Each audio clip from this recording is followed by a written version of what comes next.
bienvenidos a esta capilla de la Santa Cruz, a esta casa que un día edificaron nuestros antepasados y que se convirtió en la casa, en la sala más perfecta para albergar a la Santa Cruz de la calle del Cabo. Buenas noches, don Jacobo Martín Rojas, presidente de la Hermandad, don Andrés Vázquez Martínez, párroco y director espiritual de esta hermandad, doña Rocío Moreno Domínguez, alcaldesa presidenta del excelentísimo Ayuntamiento de La Palma y vicepresidenta de la Diputación de Huelva, don Diego Muñoz Abad, teniente alcalde y concejal de Cultura del Ayuntamiento, don Manuel García Félix, diputado de las Cortes de España, don Andrés Duque Teruel y doña Alicia Iglesias Cumplido, don Andrés, catedrático en Historia del Arte por la Universidad de Sevilla, y doña Alicia, profesora de arte también por la misma universidad. Bienvenida, señorita Gloria del Amor López Bueno, reina de la fiesta de la Santa Cruz de la calle del Cabo en este año de 2025. Buenas noches, hermanos Bartolo, que nos acompañáis hoy en este acto tan especial, donde tendremos la presentación del libro titulado El legado de la Santa Cruz de la calle del Cabo, Devoción, Templo, y los bordados de don Juan Manuel Rodríguez Ojeda. La historia no es únicamente una colección de fechas, nombres o acontecimientos destacados. Es, sobre todo, la memoria viva de los pueblos, el eco de su esfuerzo, de su trabajo, de sus decisiones, también, como no, y por qué no, de sus errores y de sus logros. Comprenderla es entender quiénes fuimos, para vislumbrar quiénes somos en el presente y hacia dónde podemos dirigirnos en el futuro. Pero, en el caso de la hermandad, debemos tener referente como principal la cruz de Cristo resucitado.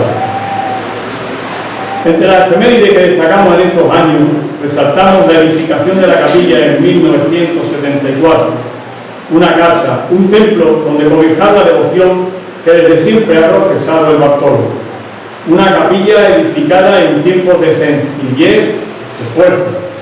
Se levantó con las manos generosas y corazones firmes de quienes creyeron que la fe debía tener un hogar común. Con el paso del tiempo, fue más que un edificio. Se convirtió en un símbolo de identidad, en una escuela de valores, en un espacio de consuelo y de celebración. Hoy, 50 años después, nuevos datos históricos, efemérides, acontecimientos significativos que han tenido lugar en el seno de la dilatada hermandad, historia de nuestra hermandad, de la devoción a la Santa Cruz de la calle del Cabo. No solamente la capilla constituyó un antes y un después en esta devoción crucera, su ejecución supuso un acicate primordial en la expansión de la religiosidad popular bartola. Supuso un avance importante el hecho de contemplar al Santo Madero cualquier día, en cualquier época del año, visitarla para pedirle por los enfermos, para dar las gracias. Se convirtió también en un rito casi a diario. Su apertura supuso la apertura de par en par de todos los corazones bartolos. En el actual ejercicio conmemoramos el centenario también del traje de la Santa Cruz, realizado por el insigne bordador sevillano don Juan Manuel Rodríguez Ojeda. Un acontecimiento milagroso de nuevo, la curación de un menor, fue el motor que impulsó la hechura de un revestimiento de calidad para la Santa Cruz. La suscripción popular hizo que se recaudase el dinero suficiente para el sufragio de los gastos. Un traje, un vestido, que supuso una vez más la identificación entre pueblo y la imagen de la cruz.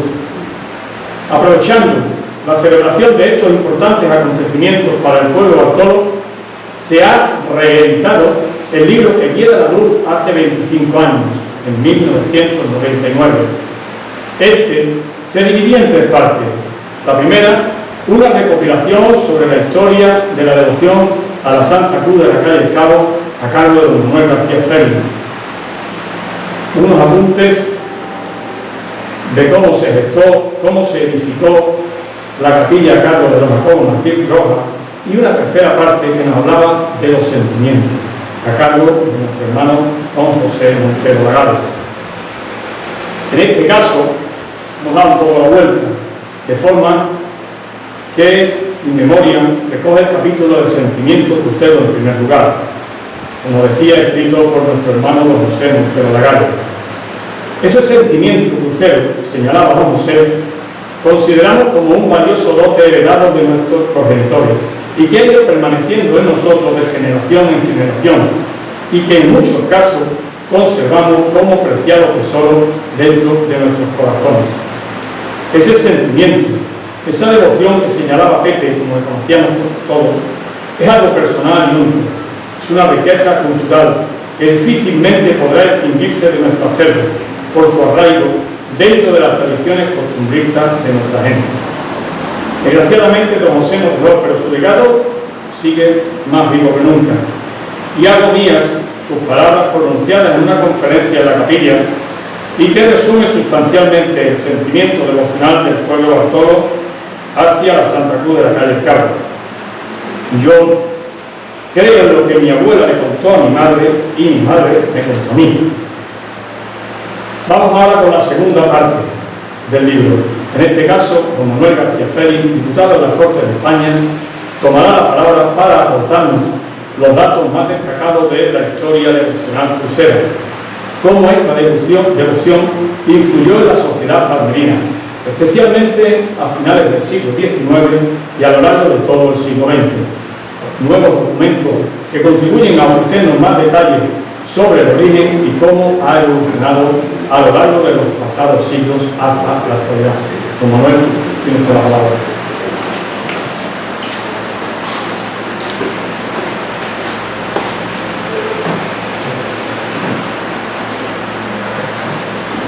Muy buenas noches, señor cura párroco, don Andrés, señora alcaldesa, Rocío Moreno, señor teniente alcalde, Diego Muñoz Tobar, señor presidente de la Hermandad de la Santa Cruz de la calle Cabo y Junta de Gobierno, señora presidenta del Consejo General de la Tesorería, Ana San Rodríguez, señora reina de la fiesta, don Andrés Luque Teruel, coautor catedrático de arte de la Universidad de Sevilla de esta obra.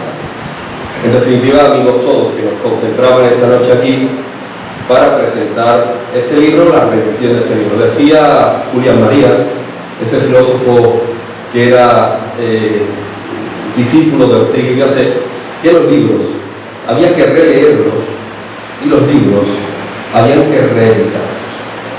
Pues efectivamente lo que hace la Hermandad, la Junta de Gobierno de la Hermandad de la Santa Cruz de la calle Cabo, es precisamente eso, una obra que se editó en 3 partes hace 25 años con motivo de la efemérides del 25 aniversario de la ejecución material de la capilla de este recinto sagrado que acoge a la Santa Cruz, pues ahora lo hace posible, mejorado y adaptado, como se suele decir, pero además con una importante aportación conjuntamente con la de Jacobo, la memoria siempre de Pepe Montero y el que os habla ahora también de don Andrés Luque Teruel, que habla sobre el traje de la Santa Cruz de la calle Cabo, ejecutado, bordado a realce por el insigne Juan Manuel Rodríguez Ojeda, porque se conmemora también el centenario de la hechura del traje de la Santa Cruz.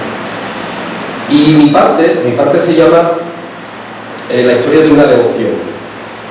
Claro, es complejo, porque indagar, bucear sobre la historia de la Santa Cruz en La Palma es algo muy ambiguo, porque fundamentalmente la devoción de la Santa Cruz se apoya en la tradición oral, se apoya en la herencia emocional y devocional de nuestros mayores.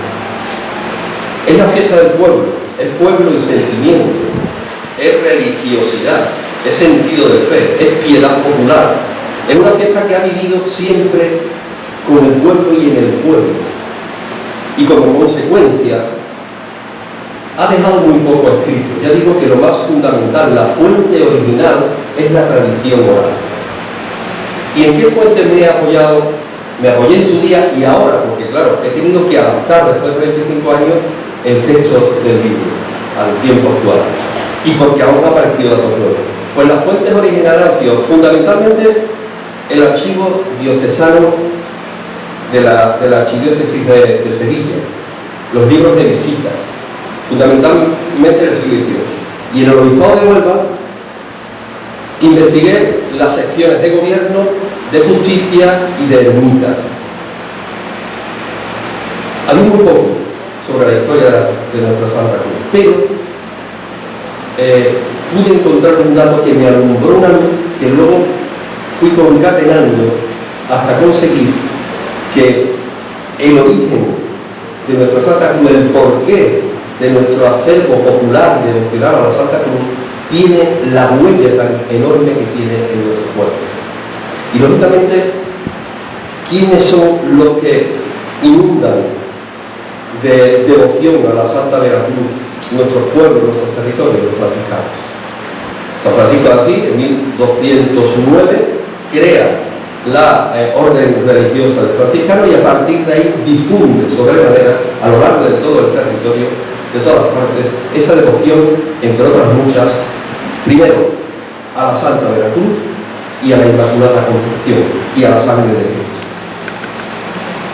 ¿Qué dato es el que encuentro en 1661, ya como referencia primera de la Hermandad de la Veracruz en La Palma y en los libros de visita del siglo XVIII? Que aparte de la procesión del Jueves Santo, del sermón y de la fiesta fundamental penitencial que tenía la Hermandad de la Veracruz, había una fiesta principal el 3 de mayo, día de la Invención de la Cruz.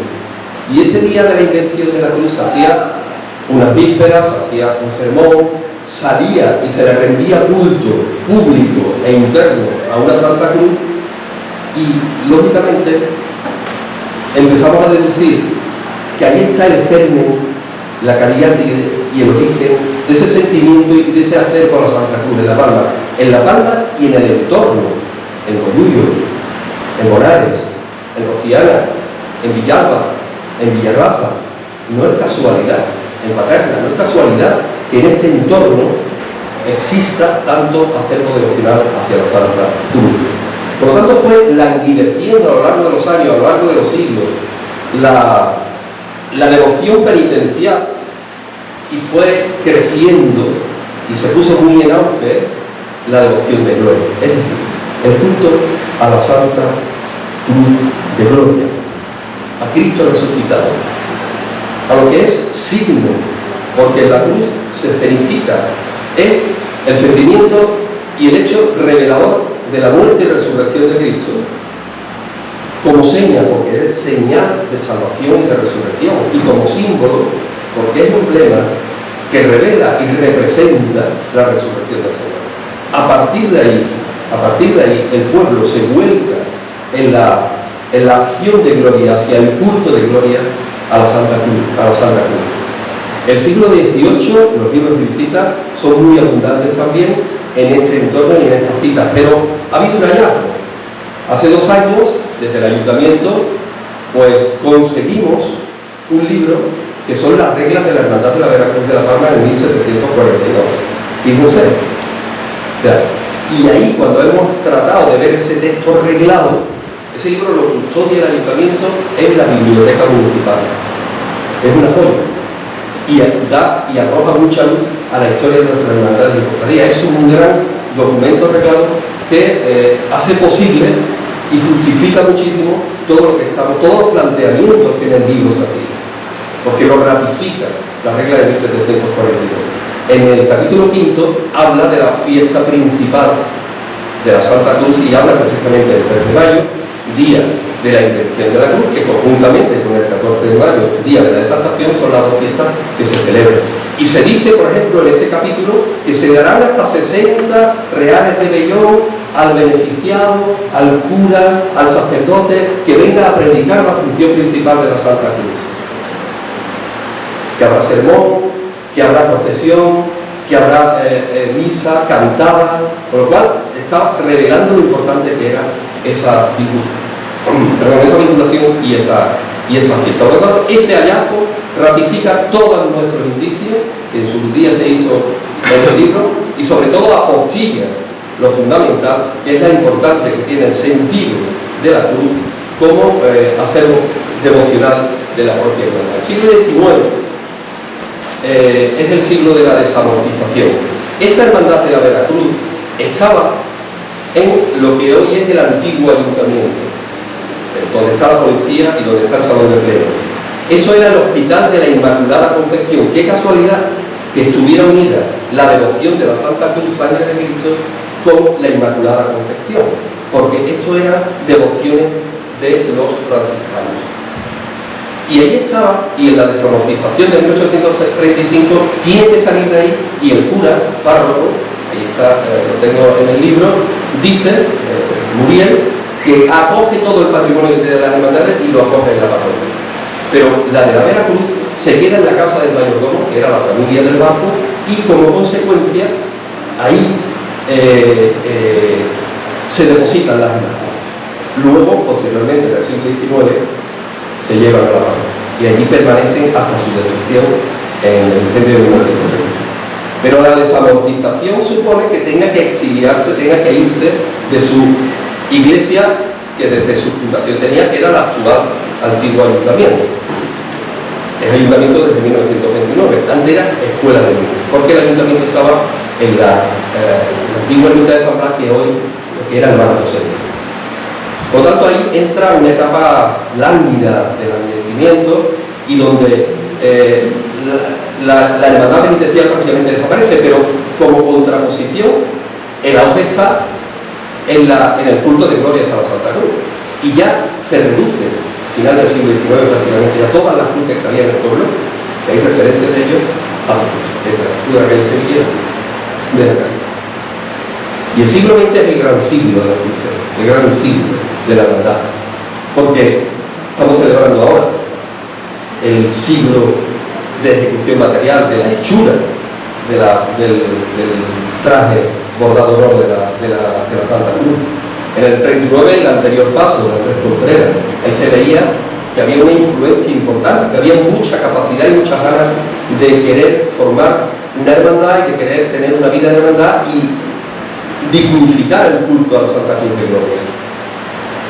Por ejemplo, en los años 50 se hicieron pues, todos los ornamentos, las redes sin pecado, y en los años 70 esta capilla, en el año 1974, la vinculación con la Legión desde 1951, eran cuestiones que hacían posible el hecho de que en una emergencia absoluta emergiera esa devoción, y sobre todo en 1960 las reinas. Yo creo que las reinas han vinculado muchísimo a las familias con la devoción a la Santa Cruz, y esto ha hecho que se ate emocionalmente muchísimo a la causa devocional de la Santa Cruz. Esta capilla en el 74, el coro, que grabó discos también a lo largo de la historia, a lo largo de su tiempo, y que hizo posible la popularización emocional también y cantada de la devoción a la Santa Cruz. Y ya por último el paso, ahí termino en el paso último que diseñara Juan Ignacio Pérez Díaz y que ejecutara pues, la orfebrería maestrante, que es una joya de orfebrería que podemos disfrutarla todo el mundo. Básicamente esa es mi parte, donde he tenido la posibilidad y la suerte de aportar un nuevo documento fundamental, que es las reglas que son propiedad del ayuntamiento, porque se las adquirió en su día. Fijaros que estaba en el jueves de Sevilla, estaba en un mercadillo, y sin embargo fijaros la joya y lo que ahí ponía, revelador de lo que la Palma ha sido, es y seguirá siempre. Por lo tanto, deciros que yo hoy me acuerdo, yo me he dado la oportunidad, la hermandad, de estar aquí y de presentarlo. Yo quiero agradecer pues, precisamente que la hermandad contara conmigo y que modestamente aportara pues, esta historia, ya digo, complicada, porque ahí se navega entre la historia, la tradición oral, la leyenda. No nos olvidemos de ella tampoco, porque eso forma parte de ese acervo cultural que tenemos. Pero yo se lo agradezco principalmente a Jacobo por haber apostado en mí para poder hacer esta obra, esta parte de esta obra, y te quiero agradecer y os quiero agradecer a toda la hermandad el hecho de que hayáis conocido. Por supuesto no puede ser de otra manera. Y me voy a acordar de Esteban Delgado Villarino también, que es el primer acto que estoy de la cruz y ya él no está con nosotros, ¿no? Una persona que nos hemos criado junto a él, una persona que hemos vivido muchas cosas junto a él, y una persona que ha dejado una huella en todos nosotros, porque su vida era la Santa Cruz de la Calle Cabo. Hoy en día, donde se habla de la historia de la hermandad de la Santa Cruz de la Calle Cabo, creo que su nombre debe de aparecer en letras de oro.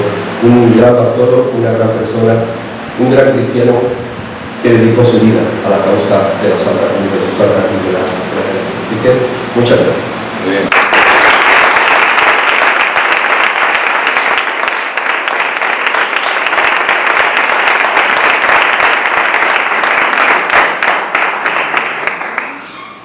Muy bien, muchas gracias a ti, Manolo, por tus palabras, por tu esfuerzo y entrega siempre que se te pide, se te solicita cualquier cosa, siempre estás presto a echarnos una mano.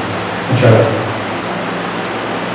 Bien, continuamos con la tercera parte, donde el actual presidente de la hermandad, don Jacobo Martín, al igual que lo hiciera hace 25 años, ha escrito sobre lo que fue la construcción, los previos, la construcción de la capilla, ¿no?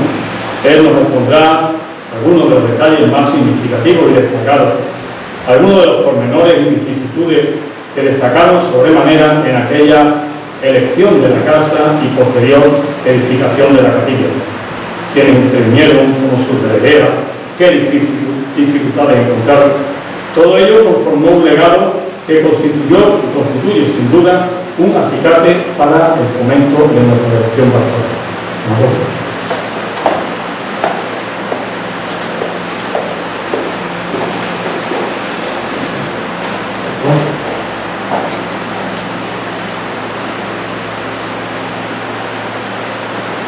Muy buenas noches a todos. En primer lugar, saludar a nuestro querido párroco don Andrés, que nos dignifica con su presencia, que siempre nos dice, si es la presentación de un libro de la hermandad, tengo que ya estar presente. Pues nada, dicho y hecho, y nos agrada, y nos dignifica y nos honra con su presencia. Por supuesto, a nuestra querida alcaldesa, que se ha tomado, pues, de manera famosa, ha trabajado y se ha logrado la edición de este libro a través de Diputación. Es digno de destacar y de subrayar además con trazo grueso, y la hermandad siempre te lo va a agradecer. Agradecer también la presencia de nuestro querido teniente alcalde, don Luis Muñoz, la presidenta del Consejo, así como nuestra reina. Y para mí personalmente es un gran honor, pues, compartir con un íntimo amigo mío. Todos saben la profesión que tengo y la cercanía que tengo con mi amigo Manuel, y compartí este libro hace 25 años y ahora compartimos y le agregamos una nueva amistad, que es Andrés López, y también Alicia. Para mí es un gran honor compartir con ustedes este libro en pro de la cultura de la difusión de la tradición bartolio-calderina de La Palma. Esto es simplemente un punto de referencia, lo ha dicho Manuel. Teníamos que tirar de algo, y lo primero que hacen los científicos y sobre todo los físicos a la hora de establecer el estudio de la cinemática es buscar un sistema de referencia. Manolo, como bien dice en su parte, buscó un sistema de referencia que es el origen franciscano, intitulación incluida en la hermandad. Y a mí me tocaba la segunda parte, que era, pues, un templo para la Santa Cruz de la Calle Cabo. Quizás la memoria esté mucho más fresca, puesto que muchos de los que estáis aquí presentes pueden recordar viñetas de todo ese escenario. Pero en honor a la verdad, hoy en día, de esa fotografía que queda en las paredes de la Casa Hermandad, pues prácticamente, como ha dicho el último que se nos ha ido, ha sido nuestro querido Esteban Delgado Bellerín, y la mayor parte de ellos están ya, pues, han fallecido, pero forman parte de nuestra memoria viva. Por eso la historia que os presento es una historia de ladrillo vivo. Aquí hay mucho eco de la memoria, muchas voces y todo lo demás que podéis empezar a reconstruir cuando veáis el libro, la parte del álbum fotográfico de todas aquellas escenas de la demolición, de la cimentación y levantamiento de la capilla. 51 años hizo precisamente el 17 de mayo. Y no queremos que esta parte caiga en una crónica de ladrillos y fechas y sea tediosa su lectura. De tal manera que he optado por el relato. Y el relato bajo la base testimonial de todos los que hace 25 años mayoritariamente estaban todos vivos, y le pudimos tomar declaración de esos hechos, contrastar sus voces, sus risas y toda su historia menuda pudo conformar el relato de la historia, el relato de la historia de la capilla. De tal manera que hay muchas, y están grabadas, y muchas las hemos dado a conocer en los programas de vídeo de la fiesta. Pero el pueblo bartolo se tomó esta historia muy en serio. Pero no se toma la historia en serio a partir de 1974. Se la toma muy en serio a partir de 1921, cuando ya precisamente los institutos procuradores de la hermandad pues intentan ya buscar una casa que sirva de almacén y depósito de todo lo que iban de todos los enseres que iban acopiándose, que tenían que reservar y resguardar, salvo la Santa Cruz, que se quedaba en la casa que tenemos ahí enfrente, la casa de la Camarita, que generalmente se reservaba durante todo el año en el estuche. Se lo tomaba muy en serio, puesto que querían construir un tabernáculo al modelo de Moisés en el desierto y al modelo también del templo de Salomón, y también convertirlo en el templo suyo de su memoria. Por eso el libro está estructurado en primer lugar en 7 capítulos, tras una introducción. Ha sido revisado, contrastado de nuevo, reconsultado, otra vez revisionado en muchos testimonios que tenemos grabados en vídeo, incluso que tenemos también en cinta de cassette. Los primeros capítulos son de historia general y como de lo general se llega a lo concreto. Algo muy parecido, pero muy distinto también a lo que relata Manuel en su padre. Cómo el fervor espontáneo de la Santa Cruz emerge en una calle que era el este del pueblo y se va transformando en un fervor colectivo y celebración comunitaria explosiva. El segundo capítulo lo titulo Lo que es el tiempo pasado.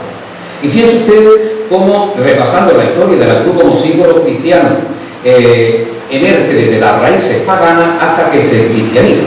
He utilizado como base fundamental bibliográfica lo que es La Estación del Amor de Julio Caro Baroja, un referente universal en todas las bibliotecas a la hora de estudiar este tipo de fenómeno del árbol de mayo, pero también un libro revelador con el que tuvimos el honor de compartir una jornada que organizó el Ayuntamiento de La Palma, que es precisamente con Alberto del Campo y Ana Corpa, que en su libro Las Cruces de Mayo en España, el Mayo Festero, Ritual y Religión en el Triunfo de la Primavera, basándose en el modelo de las cruces de Berrocal, hace un recorrido por toda la geografía peninsular, mostrando cómo ha sido el fervor y concretización de cada uno de estos fenómenos en los distintos contextos andaluces. De hecho, apareció un dato muy destacado en Villanueva de la Serena, un pueblo de Badajoz, donde se celebraba lo que eran los juegos, por decirlo de alguna manera, y la recreación de la leyenda de la Santa Cruz. Todos sabemos que Santa Elena viaja a Jerusalén, encuentra las 3 cruces y ante el dilema se queda un poco pasmada y dice, bueno, ¿cuál de estas es la Veracruz? Tiene allí una enferma y allí donde el enfermo se cura supone lógicamente y racionalmente de que esa era la Veracruz. Bueno, pues ese teatrillo se recrea hoy en España, en el pueblo de Villanueva de la Serena, en Badajoz. Y lo cita muy particularmente este hombre en su libro. También otro de los referentes que hemos encontrado y que es un aporte bibliográfico nuevo ha sido precisamente en el archivo parroquial. Esto a los palmerinos de adornar las cruces y los santos no nos viene solamente del siglo XIX ni del siglo XX, sino parece ser que tiene también sus raíces el barroco tardío, ya cercano a los umbrales del neoclasicismo, puesto que en 1665 aparece una prohibición emanada desde el arzobispado de Sevilla por el arzobispo don Jaime de Palafox y Cardona, que dice lo siguiente, y cito textualmente: se prohíbe, bajo pena de comunión mayor, a toda persona de cualquier estado, calidad y condición, adornar cruces y santos en las casas, así como acompañarse de fiestas y veladas, entre otras razones, por los ruidos y los escándalos que se producen. En 1665, en el archivo precisamente parroquial, aparece esta prohibición. Quiere decir que esto nos viene ya a nosotros de antaño, de jugar con las cruces, con los santos en nuestras casas. Claro, nosotros somos prácticamente la huella, y precisamente la huella del presente, pero tenemos que conocer nuestra memoria huérfana de todos estos datos, no sabe cómo muchas veces estos arquetipos viajan en nuestro interior y explotan en mayo, pero su raíz precisamente pues, se hunde en el tiempo en ese sentido. De tal manera que en la calle Prado todo eso se concreta a una calle donde ya en 1943 la Junta Directiva de aquel tiempo, el cuerpo orgánico de la hermandad, ya empieza a decir, señores, tenemos que buscar una casa, con un hándicap importante. El hándicap, ¿cuál es? Pues el hándicap simplemente de que todas las casas habitadas. ¿Y a quién echamos de aquí? ¿Y a quién engañamos y podemos echar de aquí cuando la vivienda era un bien escaso en ese sentido, y precisamente se hacinaban en las casas pues todos los hijos que se casaban con los padres. Esa historia la conocemos por nuestros mayores. La verdad que era tedioso. Se va ahí fuera de la calle El Cabo, 1921, doña Juana Aguilar ofrece la segregación parcial de la Boeta, que hoy en día es más romántico, para construir ustedes la capilla. Examinada por los procuradores de aquel entonces de la hermandad, deciden, bueno, esto quiere decir ya que los festejos se nos van de la calle El Cabo, porque esto ya lo que es el cruce de San Antonio con Capitán Sara. Es decir, no lo sigo. Agradecieron el ofrecimiento y siguieron en la calle El Cabo. Y señores, no hay otra. Tenemos que este milagro que aparece en el río, esta leyenda que traemos nosotros, este amor que sentimos por la Santa Cruz, tenemos que exhibirla pues prácticamente en nuestras casas. Y entonces empieza a ofrecerse la casa como templo principal de la Santa Cruz, de tal manera que ya algunos de los aquí presentes, y entre ellos yo, muy vagamente, recuerdo lo que era la cruz en la sala, algo exuberante, algo muy cercano y muy tangente a ti, Y entonces todo eso era una explosión de júbilo en la fiesta de aquel entonces. Fíjense que también otra de las aportaciones bibliográficas importantes ha sido la tirada de hemeroteca, y en este caso el Diario de Huelva en 1935 destaca Domingo Gómez Flery, un americanista empedernido, destaca el sabor que tenía y su impresión sobre las salas de la cruz. Fíjense lo que dice. Está situada esta casa en el número 22 de la calle El Cabo. A la entrada y la primera habitación de la izquierda aparece instalada la Santa Cruz, verdadera joya de arte. Ese aspecto es sencillamente sorprendente, no solo por el derroche de lujo, pues jamás vimos una cruz tan ricamente instalada, sino por la espléndida iluminación eléctrica que lucía. El señor Pinto Díaz, todos lo conocemos, recibió las felicitaciones más efusivas por parte de sus visitantes, a los cuales os seguimos. ¿Os recuerda en 1935 esta descripción con algo de nuestra fiesta? Pues esta es prácticamente la fuerza motriz de nuestros festejos y de lo que hoy precisamente vivimos. Fíjense, en este segundo capítulo, en el que lo titulo El tiempo pasado, describo los criterios tan selectivos que tenían los miembros de la Junta de Gobierno para decidir quién iba a ser templo de la Santa Cruz, porque muchas se ofrecían por promesa, pero sin embargo otras pues lo ofrecían en su casa, incluso otras eran tocadas, te toca a ti, porque creemos que eres conveniente. Claro, las casas pues tenían todo, sus habitáculos estaban todos ocupados y tenía que desmantelarse todo para procurar exaltar a la Santa Cruz del Mar. Los criterios eran muy selectivos. Que no asomen las vigas de madera. Raro en las casas antiguas. Eso lo saben muy bien, Manuel, usted ha visto muchas casas antiguas, todos lo hemos visto. Raro, pues casi todas las tenían. En ese sentido que pues, había que taparlas con sábana y a modo de toldo y tensarlas muy bien. Segundo criterio, que las paredes no tuvieran ventanas. Una pared del primer portal a mano izquierda que no tuviera ventana hacia la calle, la verdad que era un hecho harto difícil. Se tabicaba, es decir, la casa tenía que sufrir una remodelación y adaptación para mostrar la Santa Cruz. Y después que fuera amplia, que no fuera chiquitita.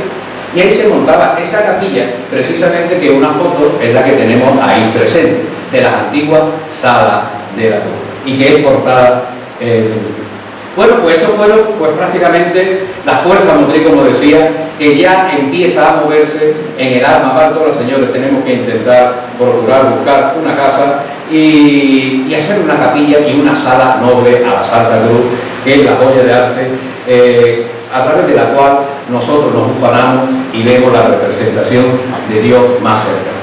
Y en ese sentido ya nace el capítulo 3, que lo titulo como la perseverancia, pero prefiero que significa a través y severo, ¿no? Estricto. El pueblo Bartolo se mantuvo muy estricto a partir de 1943. Tenemos que conseguir esto. Tenemos que conseguirlo. Así que vamos a ponernos manos a la obra y vamos a intentar a ver lo que nace. En 1947 ya hay apuntes ahí en libros antiguos donde nace esa necesidad imperiosa de adquirir una casa para construir la capilla. Es decir, ya hay un pronunciamiento serio sobre el efecto. De 1947 al 53 se fija ya en esta casa, pero estaba ocupada. Había que hacerlo. No puede ser. ¿Por qué? Se quería hacer una esquina para aprovechar totalmente las 4 esquinas y que los festejos y fiestas mayores fueran mucho más amplias. Hoy hacemos lo mismo que hacían los nuestros. De hecho, nos ufanamos nosotros al decir, viva la herencia de nuestros mayores. Efectivamente, hemos heredado todo lo mismo que ellos pensaban, sin estudios ninguno, ni carrera ninguna, ni siendo facultativos, usando criterios lógicos y compatibilizando los sentimientos y la emoción con la devoción. Desde 1953, repito, el ofrecimiento vuelve a comparecer otra vez. Que ahí la tienen, segrega la bodega. Ya tío Londro, Juan Pilar y el sillero, lo digo así por sus áreas porque lo conoceremos todos, se enterra, no. Esto no puede ser. Esto quiere decir que la cruz se vaya a la calle San Antonio y entonces ya la cruz deja de ser la cruz de la calle El Cabo. No puede ser. Y ya empieza la primera decisión en firme y en serio. Llegamos al 31 de marzo de 1971, donde Eureka, adquisición de la casa habitación en la calle Cabo 62, donde vivía, bueno, Rafael Nebot y en esa zona de Corea. Y se adquiere la casa. Dice así el acta: la casa fue adquirida mediante escritura o contrato privado de compra y venta convenido con doña Rosario García Díaz, casada con don Francisco Rodríguez Rodríguez, el 31 de marzo de 1971, por el precio de 400.000 pesetas. Toda la organización administrativa y ornamental de la hermandad se traslada a dicho domicilio, exceptuando la Santa Cruz, que se reservaba en casa de la camarista en Suecia. Pero no era muy grande y no conformaba las ambiciones del pueblo Bartolo en aquella época, pero sin embargo, bueno, pues si esto es lo que hay, pues nos adaptamos a este portalito en sí mismo, pero las ideas estaban prefijadas. Y aquí Esteban tiene que comparecer porque hace la pirula, y hace la pirula buscando precisamente a un corredor palmerino, que todos lo conocen por su área, que es el Caribe. Pregúntale a Soledad de cuánto quiere por la casa. Claro, dejo de sospecha porque él es primero. Soledad, aprovechando que también Soledad Martínez había ido con su familia a la Avenida de las Arcillas. Total, que cuadra y se concreta el pacto y se compra la casa. Ahora viene la segunda. Han comprado una casa y no tienen ni un duro. Y eso usted va por su cuenta de riesgo, tiene a palabra otra. Viene una entrevista y eso sí que está documentado y además está grabado en un vídeo con Fernando Montero. Y Fernando Montero, ¿eso qué pasa? Ahora que vamos a tener 2 casas, no teníamos ninguno. Ustedes recuerdan cómo hablaba Montero, con ese grasero particular que él tenía. Bueno, pues, mira, yo ofrezco la hermandad lo que tengo. Y ya está en la casa que en un momento dado procurase. Ya, pues nada, vamos a hablarlo. Háblalo con Enrique, se van a hablar con Enrique, mira esto es lo que tenemos, vamos a constituir la junta ahora mismo y vamos a hablarlo y hacernos negocio. Dice, no procurarse, que yo tengo ya adquirente para aquella casa. Y yo vendo aquella casa también. Ya, pues nada, le compra la hermandad a la casa de Esteban, le da su pago correspondiente y con ese dinero que se recibe del cambio, pues se empieza la ilusión de Chiquillo, que tenemos casa ya para la capilla. Ya habían adquirido la casa. Entonces la verdad que eso ya ilusiona, que es el capítulo 4, la ilusión. Pero la ilusión viene de una palabra griega que significa engaño. La ilusión no es otra cosa que una quimera, un engaño, uno hace. Había que concretar, pero el pueblo Bartolo y la Junta de aquel tiempo, presidida por Enrique Guillén Padilla, por ese sentido se llena de ilusión, dice, al ataque. Y entonces encargan al arquitecto, diseñador sevillano, Joaquín Gómez Alberga, algunos proyectos. A un proyecto a ver qué capilla querían, claro, ellos por querer pues querrían la catedral, y más conociéndolo y habiéndome entrevistado con ellos, pues en ese sentido querían la catedral de Sevilla, si hiciera falta. Y Gómez Alberga empieza a decidir, bueno, vamos a ir a Sevilla y tomamos referencia y yo os muestro allí una serie de capillas. La que más me gustó después de una tarde de correduría y de despacho y de ministros por allí, pues fue la del Gran Rodríguez del Cachorro. Y si ustedes ven los planos, precisamente tienen ciertos parecidos, los frontispicios y espadañas del primer proyecto a este. No se parecen nada, pero tiene ciertos recuerdos y ciertos motivos. Y este hombre presenta el 12 de agosto de 1972, entrega el primer plano. Entrega el primer plano y se quedan todos como nos quedamos nosotros cuando vimos el paso de la Santa Cruz. ¿Esto cómo se hace? Total, que no conformaba y no gustaba, y le dice, pégale usted una huertecita, don Joaquín, pégale usted una huertecita. Don Joaquín, el primer concepto que consta en el libro que presenta, se basaba todo en iconos de la iglesia parroquial de San Juan Bautista de la Palma, precisamente en el frontispicio donde está el azulero de San Francisco, que está arriba en la parte superior de la puerta de la Plaza del Corazón de Jesús. Y eso nos gustaba, era una espadaña. Y yo, mire, darle una vueltecita a esto. Y el interior presenta precisamente unas puertas aquí totalmente cerradas, y en lo alto presenta una especie, lo pueden ver ustedes ahí en los planos, presenta una especie de hornacina donde iría la Santa Cruz de la calle Cabo, tal y como algo. Pero bueno, ellos estaban ilusionados con pégale usted una puertecita y ya no lo presentan. Y ese mismo mes, en octubre, presenta precisamente lo que es la remodelación de todo lo que es la fachada exterior. Y precisamente se basa en lo que eran las linternas de la parroquia y el diseño exterior de la capilla pues prácticamente basado en elementos arquitectónicos de nuestra parroquia. Y el elemento más destacado es el campanario y gusta a todos los presentes. Pues ya vamos a empezar a trabajar y ya lo de dentro ya se hará más adelante, efectivamente. Y empezaron pues en el capítulo 5, que titulo el sacrificio por intentar hacer sagrado el recinto cuando entrara la Santa Cruz aquí para honrar a Dios. Empieza el 1 de junio, tras la fiesta de 1972, empieza famosamente la fase de demolición gratuita. Todos los hermanos fueron citados aquí en una quedada y demolieron todo lo que había. El 30 de junio del 72 ya había dos maestros de albañiles que se elegían prácticamente como próceres y como guías para llevar la obra hacia adelante. Entre ellos nuestro estimable Manuel García Ávila, el cachiporro, insigne, pues prácticamente hacedor de esta capilla, y también acompañado por un maestro de obra en aquellos tiempos emergente como era don Emilio Sánchez Delgado, gracias a Dios, hoy vivo y que está con nosotros, ¿no? Y ellos se eligen como maestros alarife para llevar esta obra hacia adelante. Lo demás era corazón y pulmón en la mano. Como tenían un dinerito, porque tenían 400.000 pesetas que habían recuperado, pues venga, vamos a tirarnos. Había que alternar las jornadas con la gratuidad de los hermanos y la voluntariedad de los hermanos, y también con la voluntad pagada, puesto que la demolición y la cimentación se hacen 19 días prácticamente, y eso hubo que pagarlo porque era jornada laboral. De tal manera que el 10 de julio estaba cimentada y a mediados de julio del 72 comienza el levantamiento. Pero ya se quedaban los recursos escasos. Fernando Montero dice, vamos a intentar, ahora que tenemos un poquito de dinero, vamos a intentar comprar la casa de al lado, a Leila, a Ramón Leila. Y se fue para él y le puso 600.000 pesetas. No llegamos. Bueno, pues nada, pues esto es lo que hay, y ya se concretaron en hacer la capilla en esta casa. Y a partir de ahí, pues empezaron a construir, alternando lo que es la gratuidad y voluntad de los hermanos, que es un peso importante, casi el 80%, por lo que se deriva de la consulta, las actas de la hermandad, y un 20% de jornada que también hubo que pagar y que también socavó lo que era la arca de la hermandad en aquel tiempo. Y ya después, en 1973, hay que concretar que se va a hacer aquí. Oye, que el diseño de la capilla interior no nos gusta, tienes que intentar remodelar eso.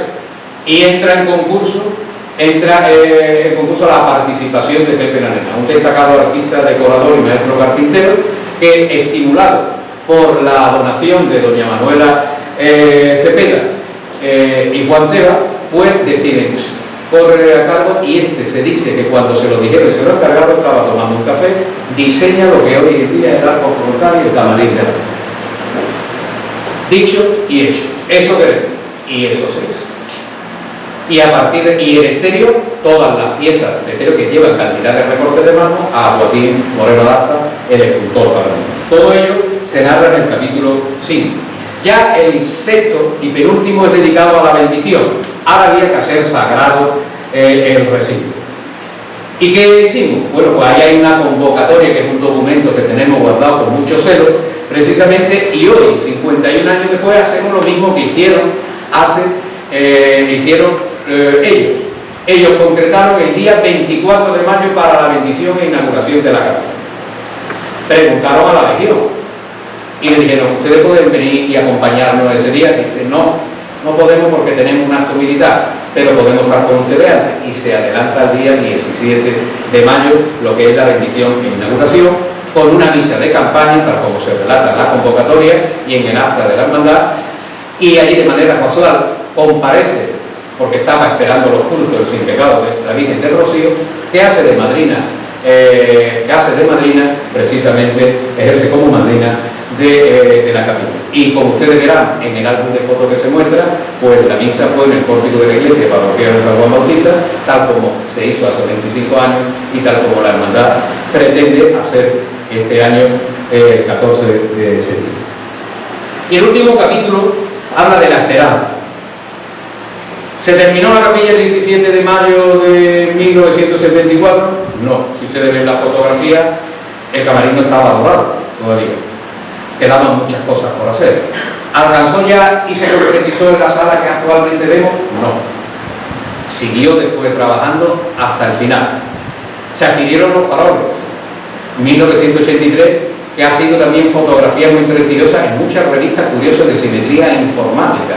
La hemos visto. Se donó los frisos y las cornisas del camarín. Se colocó la cancela, que algunos recuerdan la capilla, que hoy muchas veces no la llevamos como puerta ciega en nuestra caseta en el recinto ferial. Se colocaron las vidrieras con el concurso de participación activa del grupo joven de la época en 1994. Se donaron los roles, las volutas y las ménsulas del arco frontal del camarín. Y en el 2010 se instaló el sagrario. Ahora la pregunta es pertinente. ¿Está totalmente acabada la capilla de la Santa Cruz de la Calle Estado? ¿O tiene algo que decir los herederos de nuestros mayores?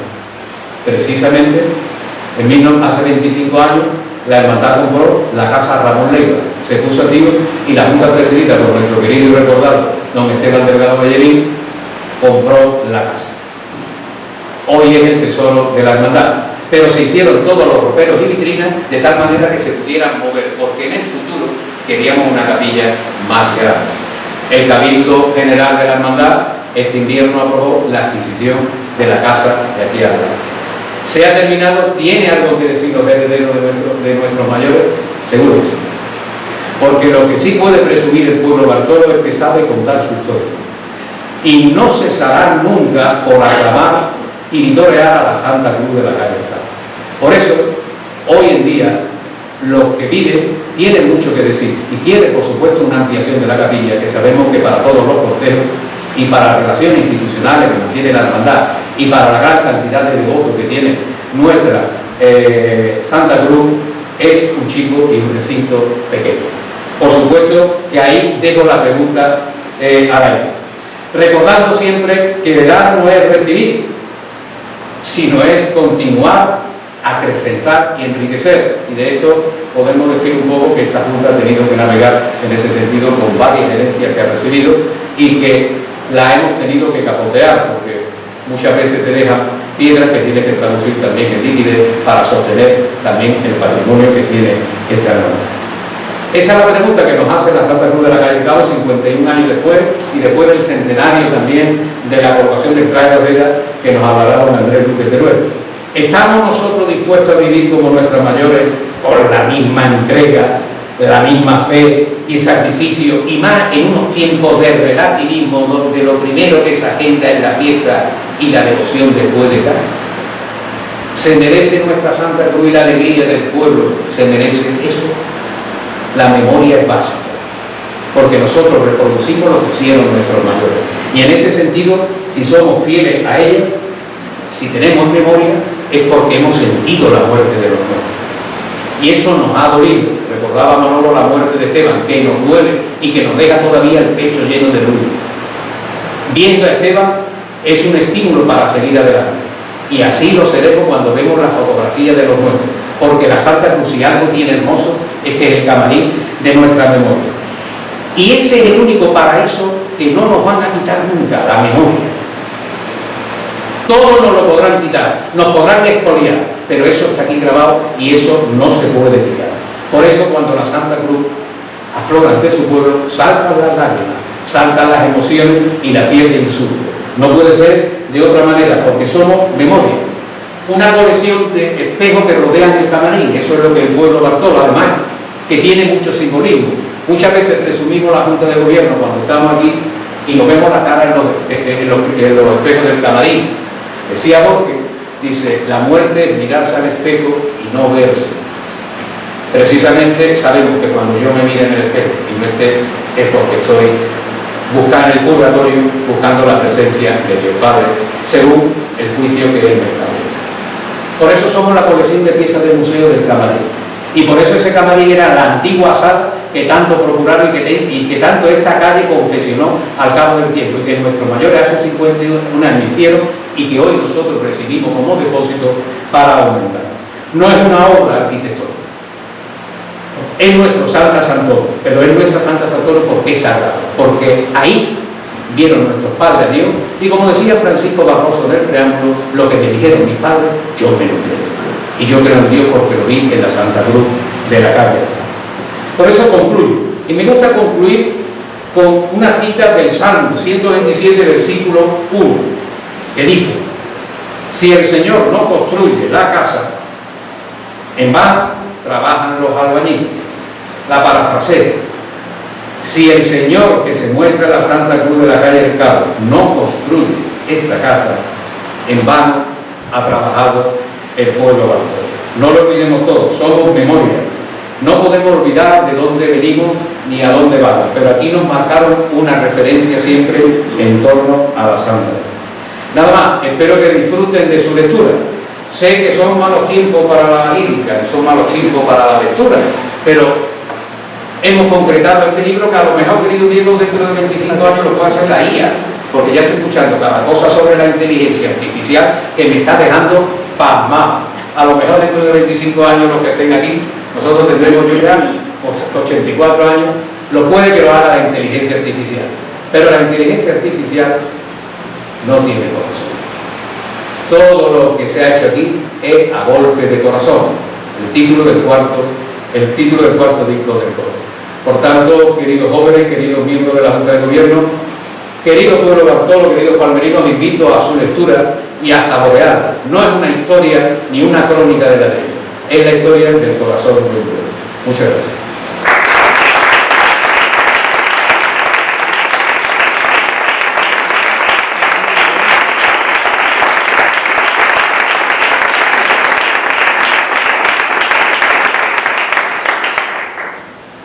Bien, pues continuamos ya con la tercera parte del libro, donde don Andrés Luque, catedrático de Historia del Arte, nos hablará especialmente de la figura de don Manuel Rodríguez Ojeda, quien destacará los detalles más reveladores que hace 100 años hiciera para el vestido de la Santa Cruz. Una obra única, tanto por su diseño como por sus dimensiones.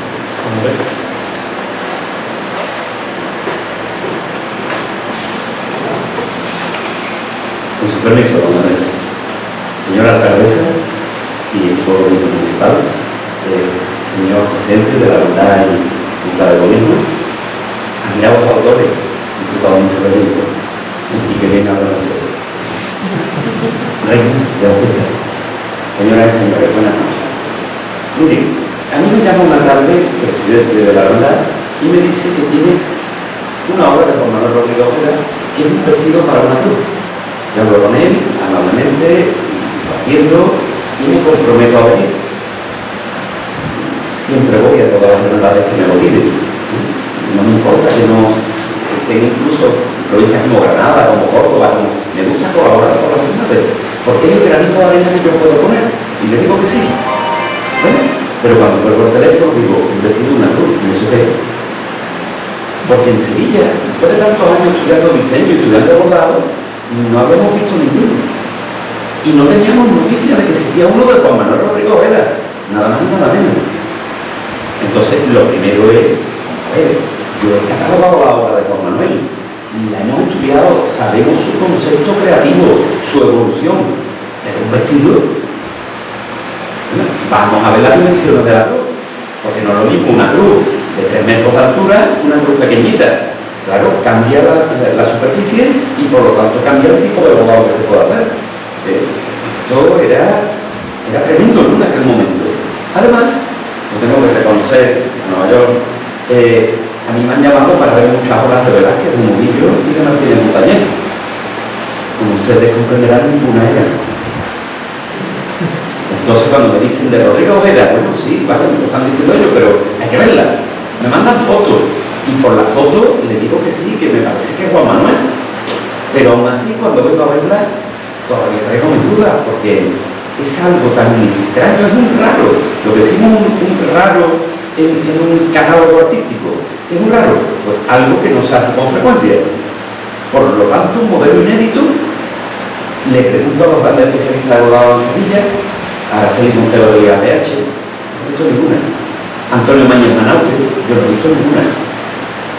A Concepción Álvarez Moro, primera noticia. Bueno, pues esto, hombre, para un historiador es una maravilla, porque estudiar algo que nadie conoce y que nadie ha visto es muy interesante. Y como resulte ser de Juan Manuel, ya ni hablamos, es todo un caramelo para un historiador del arte. Bueno, pues vengo aquí y cuando veo los bordados de cerca, efectivamente esto es Juan Manuel. Pero tenemos más sorpresas. No solo el bordado de Juan Manuel. Hay más cosas importantes en la cruz, en el diseño y en el bordado. Y cuando vamos a salir de la capilla, me dicen que además tenemos la factura. ¿Cómo? ¿Que hay documentación de esto? Eso ya adquiere la categoría para un historiador del arte del tesoro, puesto que tenemos el documento acreditativo que puede aportar información y tenemos la obra de arte que esa se la voy a analizar yo y voy a sacar las consecuencias que la obra me va a enseñar. Es decir, voy a poder contextualizarla, voy a poder ver en qué nivel de evolución está, voy a poder ver si Juan Manuel Rodrigo Ojeda ha hecho un trabajo menor o un trabajo mayor. Y esto no tiene nada que ver con el tamaño, sino con la calidad de ejecución de los bordados, con el tipo de diseño. Miren, antes de entrar en el análisis de Juan Manuel y de ver qué es exactamente la producción de Juan Manuel La Cruz, de la calle Cabo, el vestido, quiero decir, una cuestión importante. Los cofrades, sobre todo en Sevilla, se creen que un bordado rico es un bordado con mucha masa de hilo dorado. Cuanta más cagambre, creen que es más rico, pero eso no es así. Incluso cuando ven bordados lineales de Juan Manuel, muy lineales, como los de Analcázar o como los de la Virgen de los Dolores de la Hermandad de los Judíos de Huelva, piensan que son bordados menores, porque no tienen una gran carga de peso. Eso es un tremendo error, puesto que la obra de arte nunca va a marcar la calidad el peso de la misma. Como un ejemplo, una escultura en cartón o en papel de Braque, de Picasso o de algún escultor de vanguardia del principio del siglo XX tiene mucho más valor artístico que una mala escultura de bronce que pese 3.000 kilos. Y la otra es de papel. Es decir, el material y el peso no va a la categoría artística, más allá de los usos estéticos que tengamos cada uno. Bueno, ¿qué quiero decir con esto? Quiero decir que hay proyectos, vamos a decirlo así, porque así consta el documento, proyectos baratos de Juan Manuel que son riquísimos artísticamente. Y hay bordados de otros talleres muy ricos en material que son mucho más modestos, por no decir pobres desde una perspectiva artística. Bueno, dicho esto, tenemos aquí una singularidad, vamos a estudiarla y lo voy a dejar para el final, el estudio específico de los elementos que tiene la cruz. Una vez que lo hemos estudiado, y yo lo dejo aquí para lo último, tenemos que contextualizarla, tenemos que ver cómo llega Juan Manuel aquí. Por eso, Alicia ha sido fundamental en ayudarme. Yo ya tenía publicado, tenía hecho tanto el catálogo como el estudio en varios libros de toda la producción de Juan Manuel, pero ahora teníamos que afinar una cuestión. En las distintas etapas creativas de Juan Manuel Rodríguez Ojeda se podían detectar distintos posicionamientos estéticos. Es decir, dentro de un mismo concepto, distintas posibilidades. Vamos a decirlo de otra manera. Si hacemos pintura cubista, puedo hacerla de distintos modos. Todas son cubistas, pero cada una tiene unas características. Pues eso pasaba en la obra de Juan Manuel, que no pasa en la de otros talleres de bordado. Por una cuestión, porque Juan Manuel no es bordador. Juan Manuel es diseñador. Es un gran creador del dibujo, de la proporción, del ritmo, que jamás con una aguja. O Por si no lo saben, su taller tenía un socio al 50%, que era su hermana, la tía Pepa. La tía Pepa era copropietaria del taller y era la que bordaba. Y era una bordadora excelente, que hay que reivindicar, porque un bordado son dos partes, el diseño y la ejecución. Si la ejecución es muy buena y el diseño es malo, la obra no lo toma vuelo. Si las dos cosas son malas, mejor lo cambiamos. Y si el diseño es bueno, aunque la ejecución no sea de primerísimo nivel, porque no haya dinero, porque no se puedan costear puntos caros, por el motivo que sea, una obra bordada con un diseño excelente es una obra excelente. Bueno, aquí lo tienen todo bueno, ¿no? Digamos, el diseño y la ejecución. Pero dentro de lo que es la producción de Juan Manuel, como hay distintos tipos de clientes, de distintas procedencias sociales, de distintas masas sociales. Miren, un ejemplo. ¿Sabían ustedes que cuando la Macarena hace el manto de malla, el palio rojo y el manto de tisú, todas obras maestras del bordado universal, tenía cuando más 24 hermanos? Solo 24 hermanos. Los 17.000 de ahora no intervienen en nada de eso. 24 familias. Las 24 casas del barrio, no vemos casas, eran huertas. Y se puede hacer todo eso con una riqueza extrema en todos los sentidos. Bueno, pongo ese ejemplo porque aquí va a pasar algo parecido. Aunque el volumen sea muy inferior, pero esta es una obra bien pagada, muy bien costeada y muy bien resuelta, muy rica en todos los sentidos. Bueno, pues esto hay que encajarlo. ¿Cómo llega Juan Manuel ahí?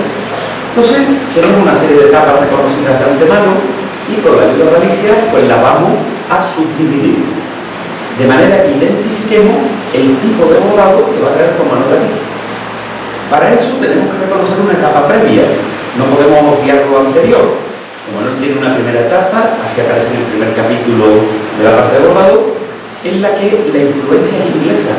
Es un movimiento llamado Art and Craft, y donde él evoluciona a partir de lo que ha aprendido con Emilio Serrano Dávila, con Antonio Requena, con José Beltrán y con los grandes diseñadores que trabajaban en los talleres pues, de Teresa del Castillo, de las hermanas Antunes, de Patrocinio López. Como en todas las etapas del arte, salvo algún genio como Velázquez o Picasso, como en todas las etapas del arte, sus primeros bordados se parecen mucho a los de sus maestros. Es normal, y parte de lo que has aprendido. Pero muy pronto, en 5 o 6 años, los bordados de Juan Manuel, firmados los diseños de 1879 a 1890, adquieren una tremenda personalidad. No tiene nada que ver con lo que vemos aquí, es justo lo contrario. Son bordados de grandes masas vegetales, con grandes caídas, es decir, diseñe lo que diseñe, sea una sal, un manto, un palio, las masas van a venir hacia abajo y solo en algunos palios van a empezar a extenderse en horizontal, pero siendo muy pesadas, como por ejemplo el palio de la Virgen de la Victoria de la Hermandad de la Sierra, aunque ahí interviene Pedro López también. Después de esa primera etapa, tiene lo que llamamos la primera etapa regionalista. Y aquí es donde situamos el origen que nos va a llevar a el vestido de la Santa Cruz de la Calle de Jesús. Porque en esa primera etapa regionalista hay 3 tendencias que podemos identificar perfectamente con un análisis formal. Primera tendencia es la evolución personal a partir de los modelos del periodo anterior. Los del periodo anterior eran asimétricos y él los va a someter a un régimen de simetría. Es decir, va a introducir ejes para poder distribuir de un modo armónico todo lo formador. Pero esto no es una mera cuestión estética. Juan Manuel Rodríguez Ojeda es íntimo de Antonio Susillo, lo unen muchas cosas, Antonio Susillo es un gran escultor, y es íntimo de varios sacerdotes sevillanos importantes. Importantes son todos, evidentemente, pero importantes intelectualmente. Señores que llevan el debate a otro nivel. En la religión tenemos unos fundamentos, está claro, pero tenemos muchos modos de expresarlo. Hay modos populares, hay modos descriptivos y también hay modos intelectivos. Y con esos modos intelectivos va a trabajar el bordado, puesto que aquellos modos más directos, más naturales y tal, están en la imagen, no en el bordado. No pueden estar en el patio, tiene que estar la representación física del primer tabernáculo del cuerpo de Cristo en la tierra, que es la Virgen, o del Cristo sin una túnica bordada. ¿Nos han preguntado ustedes por qué los nazarenos llevan túnica siempre con cardos? Porque el cardo es el símbolo, la espina, el símbolo del pecado. Y Cristo carga con la cruz el peso de los pecados. Y la túnica responde a ese mensaje simbólico. No lleva cantos abiertos, que es otro símbolo distinto que vamos a ver en la cruz. Ahora veremos qué significa. Luego, primer modelo, regularización de lo anterior, y con ese modelo llega Juan Manuel Rodríguez Ojeda a la cumbre del fuerte. Con ese modelo llega al manto de la Virgen de la Hermandad de los Panaderos, de la Virgen de Regla, y llega al manto de malla de la Virgen de la Esperanza, de la Macarena. Esa obra lo cambia todo, ahí empieza regionalismo pleno. Todavía va a culminar con el palio rojo, y después con un segundo modelo que será el palio de la Virgen de la Victoria. Pero esto lo vamos a dejar porque ahí se van a fusionar dos de las tendencias que estamos analizando. Segunda tendencia de esta primera etapa, una orientación claramente barroca. Juan Manuel Rodríguez Ojeda, y sobre todo una persona a la que tenemos que reivindicar en el diseño y en el bordado, que es el torero José Gómez Ortega, Gallito, al que nos llaman Joselito Gallo. Jamás consintió que lo llamara a nadie Joselito. Don José sí, Joselito no. Y el Gallo tampoco, porque el Gallo era su hermano, no él, y su padre. Él era Gallito. En los carteles siempre aparece José Gómez Ortega, Gallito. Pues bien, este señor no se dice, como no se dice que ahora mismo el Publi tiene montado en Toledo un hospital en el que atiende a niños con cáncer. El hospital lo mantiene el Publi, todos los gastos los cubre el Publi, para familias que no pueden cubrir en otro tipo de tratamiento, en otro tipo de hospitales. Una labor que el Publi no quiere que se cuente, y que si se entera que yo lo estoy contando aquí se va a enfadar conmigo, pero que hay que contar. ¿Quiera él o no quiera? Pues bien, Gallito colabora con el párroco de Santa Ana, y Gallito colabora con el párroco de la Magdalena, en una labor social que tampoco quiso publicitar nunca. Y detrás de Gallito va Juan Manuel. Juan Manuel se va a encontrar tanto en una parroquia como en otras frontales párrocos del siglo XVII, que están guardados en cajoneras, porque los bordados hay que guardarlos en cajones, para que no le dé la luz. Es la luz lo que estropea el tejido y los bordados. Por eso, tejidos importantísimos como la sábana santa están tapados hasta que se produce la utilización del mismo. Pero están tapados porque son tejidos, da igual la época, son tejidos, se copian. Por lo tanto hay que evitarle la luz. Bueno, pues cuando él ve los cajones o frontales rodados, van a ser el origen de inspiración para una tendencia dentro de esa primera etapa regionalista que llamamos de raíz barroca, porque va reproduciendo modelos barrocos, actualizándolos. Además, un detalle que me gustaría que ustedes tuviesen en cuenta. No entiendo por qué están equivocados tantos libros. Bueno, sí lo entiendo, porque lo dijo un señor que no era historiador ni estudioso del diseño ni del bordado, pero era un escritor de mucho prestigio. Después todo el mundo lo ha repetido, sin cuestionárselo. Cuando dicen que Juan Manuel acaba con los palos de cajón del siglo XIX. No, yo les invito a ustedes a que cojan fotografías.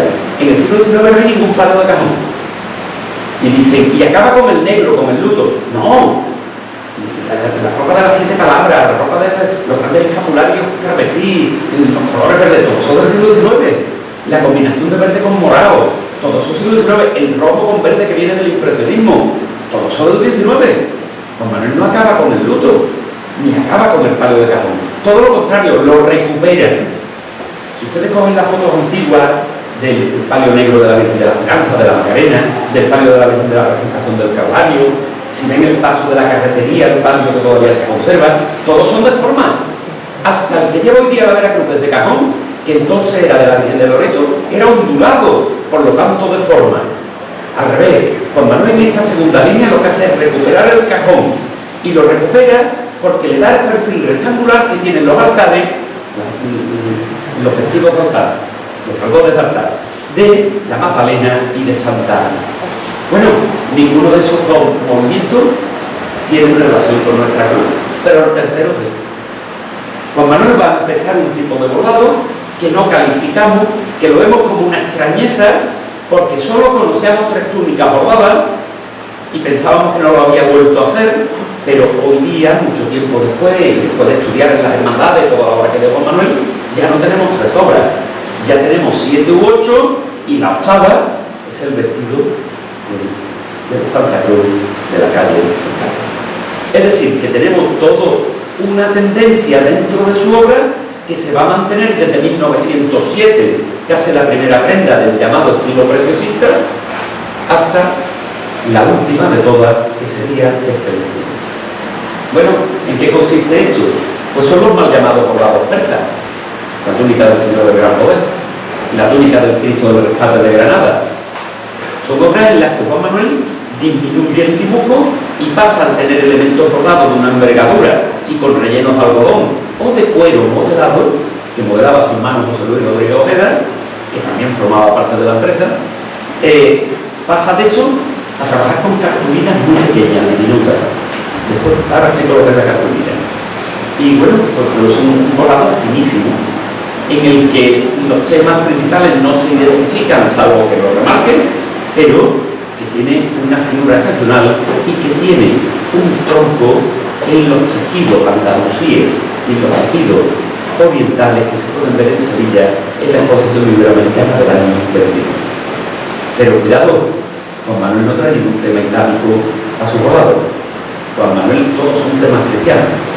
Lo que trae es la sensibilidad en ese bordado pequeño, diminuto, que ya habían tenido también algunos bordadores barrocos, como Felipe Morales Nieto en el conjunto de la Virgen del Voto de la Iglesia del Salvador de Sevilla. Es decir, tenemos una raíz que viene desde el 17. Bueno, seguimos la evolución y en torno a 1915 Juan Manuel tiene una etapa de cambio, de redefinición conceptual del bordado. Y en un conjunto como el de la Virgen de la Presentación de la Hermandad del Calvario, va a fundir los 2 primeros modelos, pero no funde el otro. El otro tiene un antecedente. La primera obra no es la túnica de Gran Poder de 1907, la primera es el palio de los Juliones de la Virgen de la Amargura de 1902. Lo que pasa es que lo cambiaron en el 3 y lo desmontaron en el 4, por lo tanto, de difícil estudio. Bueno, pues a partir de ahí Juan Manuel se redefine y entre 1915 y 1920 van a proliferar una serie de bordados lineales de los que hemos hablado antes. A partir de los años 20 tiene lo que llamamos la segunda etapa regionalista, que dura 10 años. Y ahí de nuevo vemos varias tendencias, pero no son las mismas que antes, salvo la preciosista. ¿Por qué? Porque aparece un nuevo modelo, el historicista. Va a ser bordado rocallas para la amargura, bordado neogótico para la viñeta.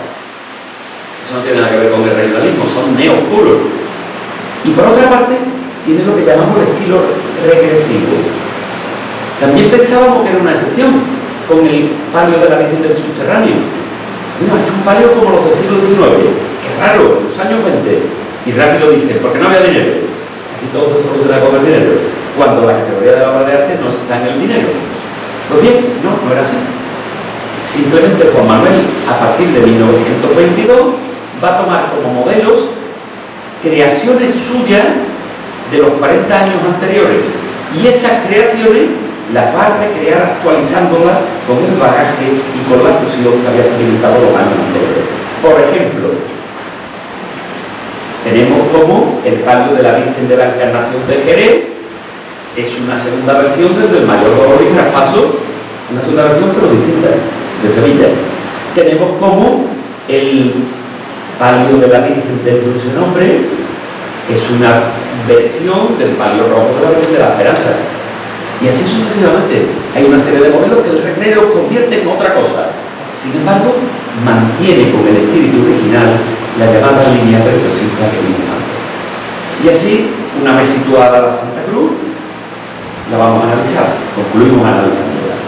¿Qué hace Juan Manuel de la Santa Cruz? Lo primero, se da cuenta que hay una cara bordada. Esa cara bordada va a pasar a la parte de atrás. Y esto nos va a generar un problema en la analítica, porque en la parte trasera hay una rosa bordada que recuerdan mucho a los de Juan Manuel. Yo he dudado mucho si eran del 19 o eran de él, y no tengo la solución. Si hay piezas en la parte trasera que son seguros del 19, la mayoría, hay algún retoque que es de Juan Manuel, pues porque va a readaptar o va a corregir problemas de conservación cuando se produce esa operación. Pero ahora viene lo singular, es que esa flore, es que el tema de la doble cara de la Santa Cruz es el mismo que el del sin pecado del Rocío de Triana, que Juan Manuel coge en 1902, pasa los bordados de delante de detrás y hace bordados nuevos, que después del 17 vuelve a reformar, vuelve a cambiar el diseño y lo deja en el estado actual. Por eso es que esa cara de atrás tiene el símbolo de María, claro, del 19, clarísimo. Tiene unos bordados en espiga, relativos lógicamente al cuerpo de Cristo, también del siglo XIX, pero aparecen las mismas rosas que aquí. Son las mismas. Y el mismo tipo de ejecución. La pregunta es, ¿lo añade Juan Manuel cuando las pasa a cara B? ¿O son las del sin pecado del Rocío de Triana, que conozco antes que estas, las que lo han llevado a coger ese modelo iconográfico? La rosa es la belleza dentro del mal. Por eso la rosa va siempre en los bordados de Juan Manuel, la luz del mundo, que es el mejor de los humanos. Mejor de los humanos, sin lugar a duda, en el mundo cristiano, es María. María no es Dios. María es la mejor de los mortales. Que no muera, que se quede dormidita. Pero es el mejor de los mortales. Y es el tabernáculo del cuerpo de Cristo, el primer tabernáculo del cuerpo de Cristo en la tierra. Luego ella es la belleza sobre el mal. ¿Y por qué la belleza sobre el mal? Porque en Semana Santa no estamos celebrando la resurrección de Cristo. Moderno. Esto es del Papa Juan Pablo II para acá y la reforma del Vía Crucis. Durante 2000 años, la Semana Santa es la pasión y muerte de Cristo. La coletilla de resurrección es moderna y lo que está fusionando con fiestas distintas. El propio breviario, el último de Juan 23, reconoce desde el 1555, que es el primero que conservamos, que hay tres momentos de gozo absoluto en la celebración cristiana: nacimiento de Cristo, resurrección de Cristo y cuerpo de Cristo. Luego, si es de gozo absoluto, no puede vinculado a la muerte del pecado. La Iglesia ha celebrado siempre dos fiestas distintas. Si cogemos un bordado de ahora, pues infusionado, porque ahora sí hablamos de pasión, muerte y resurrección. Pero si cogemos uno anterior a 2002, los programamos por separado. La resurrección tiene su modelo iconográfico, el cuerpo de Cristo lo suyo y la pasión y muerte lo suyo. Claro que la cruz lo tiene que tener todo. Ahora veremos el porqué. Pero un paso a Semana Santa, no. De hecho, un motivo para la reflexión, y antes de ver los símbolos de la Santa Cruz, ninguna iglesia del mundo, ni siquiera San Pedro del Vaticano, la preside Cristo crucificado. Perdón, Cristo resucitado. Todas las preside Cristo crucificado, el cuerpo de Cristo. Nunca la resurrección de Cristo. La resurrección de Cristo no es importante para nosotros en el sentido humano de comprobarla, lo vamos a ver en la simbología. La resurrección, creemos, no se discute, no sabemos cómo es, física, psicológica, no lo sabemos, creemos, simplemente ya está. Pero la pasión y muerte sí se puede explicar, porque es humana. Por lo tanto, las simbologías son distintas, muy distintas. Bueno, ¿qué es la cruz? Indudablemente, lo que preside la Iglesia cristiana, el cuerpo de Cristo, es el motivo central que nos reúne a los cristianos en camino de salvación, en torno a la comunión, al cuerpo de Cristo. Es el tema central. Y la cruz es el capítulo donde muere Cristo. Pero ¿cuál es el símbolo de la entrega de ese cuerpo? Es donde está lo extraordinario. Miren ustedes, Osiris es un dios y resucita. Dionisos es un dios y resucita. Porque los dioses tienen esa capacidad. Dios lo puede todo, ¿no? Si lo puede todo, lo puede resucitar. ¿Es extraordinario que Dios lo puede todo resucite? No. Me estoy poniendo en mentalidad de los símbolos, ¿eh? No estoy dando ningún tipo de sermón. Sin embargo, es extraordinario que un Dios dé su vida y su sufrimiento para salvar la nuestra. Eso no lo ha hecho ningún dios de la historia, de ninguna religión. ¿Se dan cuenta lo extraordinario de eso? Sufro y lo sé, y sufro muchísimo, porque a Cristo no lo condena a la muerte, lo condena en la cruz, para que sufra muchísimo y además se muera. No lo mismo que la muerte rápida. Bueno, pues todos esos símbolos van a estar aquí. ¿Cómo? Pues muy sencillo. Bien, la cruz, desde ahí no lo van a ver, pero ustedes pueden acercarse en otro momento y tenemos fotografías.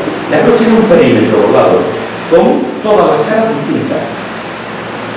No hay una cara, sino un perfil que repita el bordado del otro, todos distintos. Esto es contrario a las guardillas que se hacen en los palios, en los mantos. ¿Por qué? Pues porque la cruz no es el palio ni el manto. El palio no es por la Virgen, el palio es por el cuerpo de Cristo. Y para abajo palio el cuerpo de Cristo, para la Virgen en Semana Santa, por eso, porque Cristo está entregando su cuerpo en esa fiesta. El manto es una prenda femenina y la túnica es una prenda masculina. Pero la cruz es el símbolo de la cristiandad. La cruz es el símbolo de la entrega del cuerpo de Cristo. Y por lo tanto tiene que recoger no el sacrificio que lo celebramos en Semana Santa, sino la consecuencia de ese sacrificio, que es la salvación y la vida eterna. Y eso está en este programa. Les recuerdo que el cáliz es posterior, el cáliz no cuenta. Vamos, si cuenta. Padre, si cuenta, lo que quiero decir en la pieza que estamos analizando, me acordaba, la obra de arte. El cáliz viene a refrendar con el cuerpo de Cristo el mensaje que ya ha diseñado Juan Manuel. ¿Por qué son distintos todos los lados? Porque Cristo nos acoge a todos. Porque Cristo acoge a la humanidad. Cristo no es de un grupo. Cristo no es de los sacerdotes. Cristo no es de las hermandades. Cristo es Dios de todos. Y por lo tanto, esa salvación eterna tiene que ser para la humanidad. Y eso lo recoge la variedad. Y ahora, dentro, tanto en las tipes como en el patíbulo. El tipe y patíbulo son los dos lados de la cruz. El madero y el cruzar.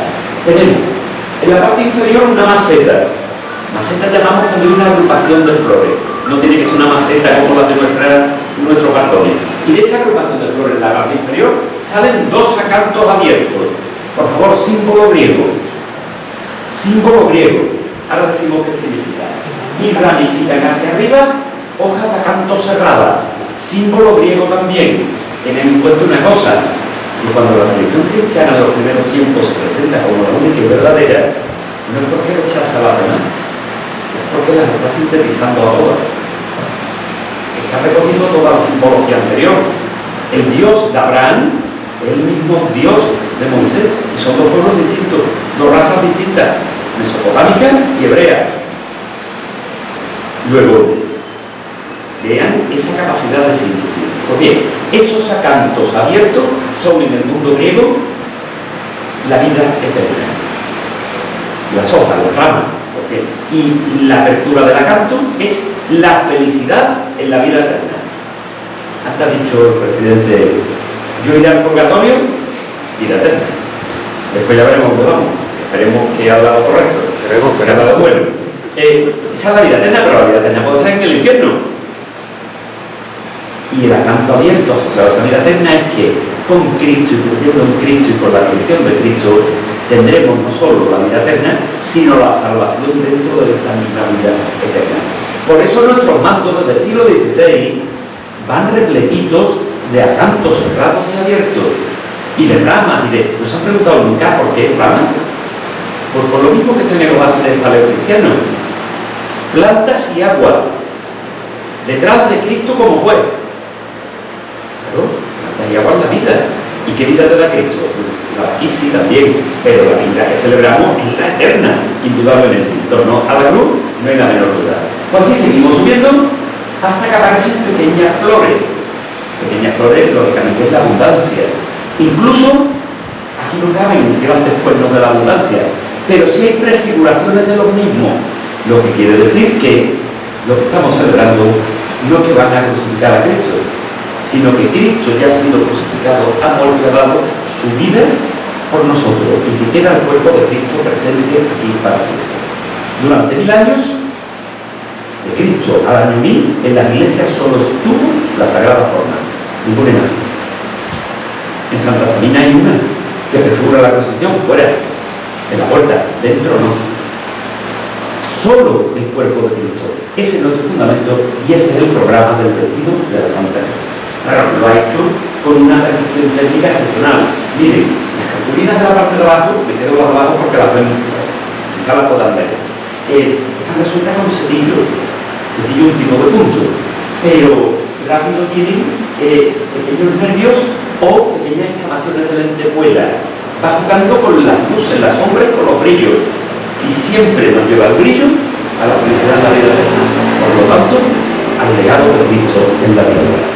Luego, este vestido, que es una joya en dos sentidos, es una joya en la ejecución del bordado, que es excepcional y de lo mejor de Juan Manuel Rodrigo Pérez, y es una joya en el plano simbólico porque está escenificando en un soporte que es el símbolo de la cristiandad desde hace 2025 años.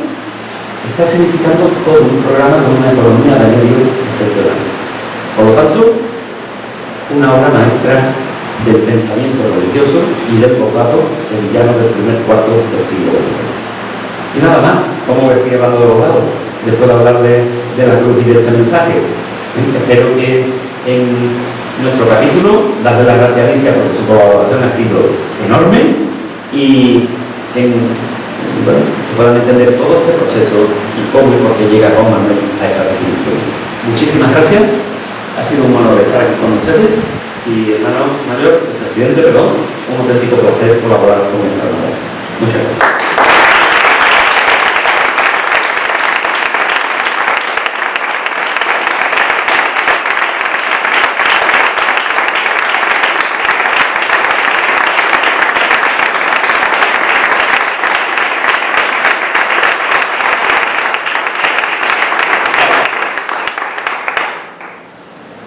Muchísimas gracias, porque bueno, es descrito de una manera muy pormenorizada lo que es el vestido, la simbología que tiene y toda la riqueza que conlleva. Muchas gracias.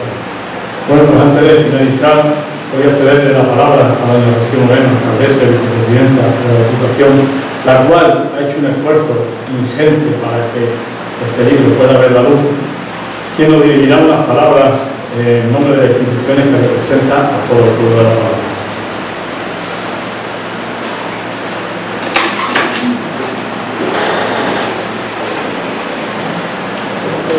Muy buenas noches, querido párroco, querido Diego, señor alcalde, presidente del Consejo de Notarios, querida reina, querido presidente de la Hermandad y Junta de Gobierno, querido Manolo, diputado de Cortes, queridos autores, Andrés y Alicia. Muy buenas noches a todos los presentes aquí presentes. Bueno, hoy es un día para dar la enhorabuena por sumar otra joya literaria más al patrimonio que ya tiene la hermandad, patrimonio histórico, del patrimonio escrito, y es un día también para dar las gracias porque escuchando a los tres autores, tres, cuatro, de Alicia, pues prácticamente tenemos el libro leído, porque nos habéis dado toda una clase de historia, de compromiso y por supuesto de saber, ¿no? Es muy importante que toda la historia de los cruces de mayo, en este caso de la Hermandad de la Santa Cruz de la Caridad, la historia de la cruz, pues sea compartida por todos los ciudadanos y tengamos ese carácter identitario y ese carácter que nos hace tan únicos, que esos sentimientos que percibimos siempre desde lo más hondo de nuestros corazones pues estén de manifiesto y lleguen a todas y a cada una de las casas de nuestro pueblo y de todos los hermanos. Así que desde el ayuntamiento pues vamos a seguir apostando por todo lo referente a todo lo que son nuestras tradiciones y nuestras cruces de mayo como referencia. Ya anunciamos el interés de denominar la fiesta de interés turístico de Andalucía, pues recojo el guante de una de las cosas que ha comentado hoy nuestro presidente de la Hermandad de la Santa Cruz de la Caridad, que es esas jornadas que se hacían sobre las cruces de mayo y que creemos que es muy interesante volver a retomarlas en todos los pueblos que tenemos ese vínculo común en el condado, en el local, y seguir estudiando la historia y descubriendo nuevos hallazgos y por supuesto desde la Diputación Provincial pues seguir apostando por hacer publicaciones que rememoran la historia viva de la hermandad y por supuesto el legado que nos permite pues, tener ese sentimiento de pertenencia que todos los palmerinos sentimos por nuestras cruces de mayo. Y a Andrés y Alicia, pues darles las gracias, ¿no?, por esa clase majestuosa que nos habéis dado de historia y de arte, y por supuesto daros las gracias a todos y a cada uno de los actores que aquí os congregáis en esta noche, y que por supuesto pues vamos a seguir trabajando de la mano en todas y cada una de las inquietudes que la Hermandad de la Santa Cruz de la Calle del Cabo nos demande, tanto al Ayuntamiento como a la Diputación Provincial, y por supuesto seguir potenciando y llevar al nivel máximo pues, lo que son nuestras fiestas, nuestras tradiciones, y lo que es más importante, el sentimiento de pertenecer que nos une a ella, porque decía cuando estuve aquí en la presentación del boletín, un Bartolo lo que está esperando cuando llega mayo, lo primero es poder leer esa revista, esos artículos, poder sentir en la reina cuáles son las tradiciones que se marcan y cuáles son los festejos preparados para la época de mayo, pero estoy segura de que hoy también están esperando con mucha ansia por poder recibir este libro en las manos que les cuenta la historia viva de esta hermandad. Así que muchísimas gracias y buenas noches.